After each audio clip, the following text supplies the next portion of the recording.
All, good morning. ಬನ್ನಿ ಎಲ್ಲರೂ breakfast ಮಾಡೋಣ. ಮತ್ತೆ ಇವತ್ತು ನಮ್ಮಮ್ಮ ನನ್ನ ಫೇವ್ರೆಟ್ ಕ್ರಿಸ್ಪಿ ದೋಸೆ ಮಾಡಿದ್ದಾರೆ. ಹಾಗೆ ಅದಕ್ಕೆ ಅಂತ ಹೇಳಿಬಿಟ್ಟು ಆಲೂ ಪಲ್ಯ ಮತ್ತು chutney. So this is my breakfast today. ನಾನು ಹೇಳಿದ್ನಲ್ಲ ಲಾಸ್ಟ್ ವೀಡಿಯೋ ಅಲ್ಲಿ, ಅದ್ರ ಜೊತೆ ತುಪ್ಪ ಹಾಕ್ಕೊಂಡು ಮತ್ತು ಮಸಾಲ ಚಟ್ನಿ ಇಲ್ಲ ಶೇಂಗಾ ಪುಡಿ ಹಾಕ್ಕೊಂಡು ತಿಂದರೆ ಮಾತ್ರ ಸೂಪರಾಗಿರುತ್ತೆ ಅಂತಲೇ ಹೇಳ್ಬೋದು. ಸೊ ನನಗಂತೂ ದೋಸೆ ತುಂಬ ಇಷ್ಟ. ನಿಮಗೂ ಎಲ್ಲರಿಗೂ ದೋಸೆ ಇಷ್ಟನಾ? ಇಲ್ಲಿ ನೋಡಿ, ಇದು ತುಪ್ಪ ಯಾವ ಥರ ಇದೆ ಅಂದರೆ, ಇದು ಪ್ಯೂರ್ ತುಪ್ಪ.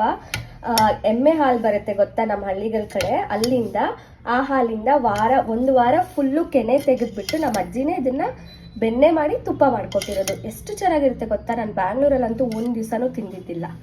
ನಮ್ಮೂರದ್ದೇ ಪ್ಯೂರ್. ಇದನ್ನು ಈ ಥರ ಬಿಸಿ ಬಿಸಿ ಇದ್ದಾಗ ದೋಸೆಗೆ ಹಿಂಗೆ ಹಾಕ್ಕೊಂಡು ತಿಂದರೆ ತುಂಬ ರುಚಿಯಾಗಿರುತ್ತೆ. ನೋಡಿ ಎಷ್ಟು ಕ್ರಿಸ್ಪಿ ಆಗಿದೆ ನೋಡಿ, ಎಷ್ಟು ಕ್ರಿಸ್ಪಿ ಆಗಿದೆ. That is why I like dosa.